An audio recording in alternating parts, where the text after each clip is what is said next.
For the 15th time, happy Hanukkah. So here's my takeaway from my trip. I do not believe Hamas is disarming. I believe they're rearming.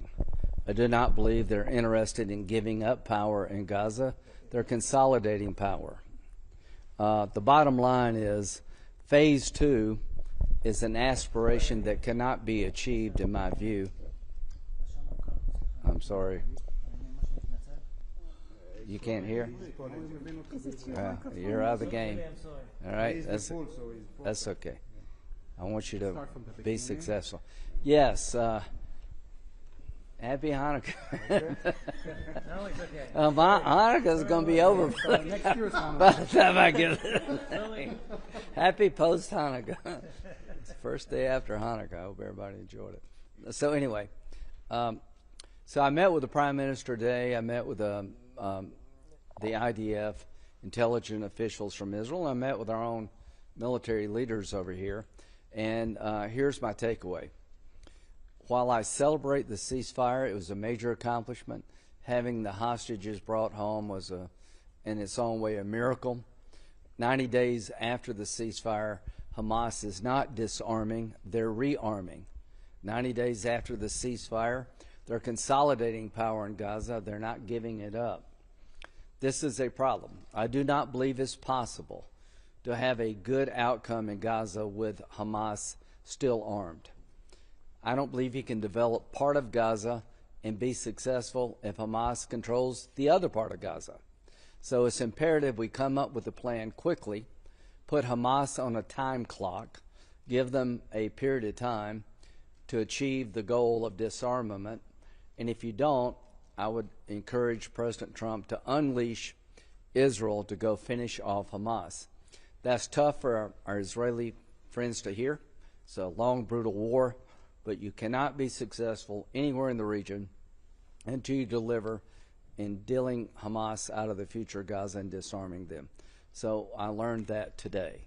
So I am hoping that we can change course before it's too late. The longer this goes with Hamas getting stronger, the worse it will be. I celebrate phase 2 as a good idea. It won't work until Hamas is disarmed. Iran, they're up to no good. We obliterated the Iranian nuclear facilities. We did not obliterate Iran's desire to have a nuclear weapon.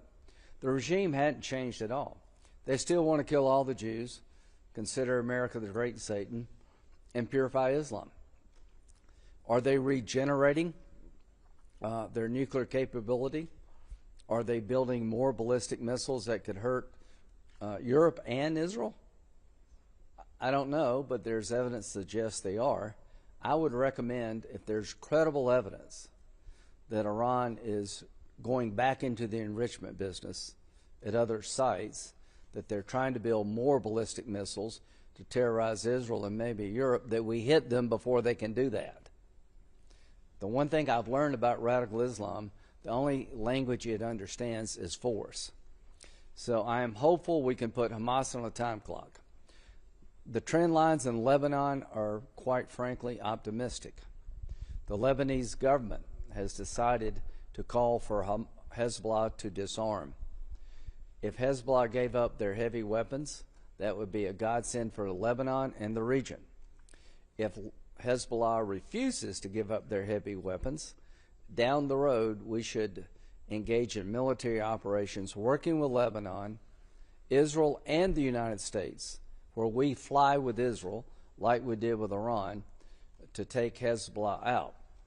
Once you take Hamas and Hezbollah off the table, two proxies of Iran, the likelihood of a Saudi-Israel deal goes up dramatically. I think Lebanon would be a good candidate to expand the Abraham Accords once Hezbollah is dealt with. So Hezbollah either voluntarily gives up their heavy weapons, or we have to come up with a military campaign to achieve that goal.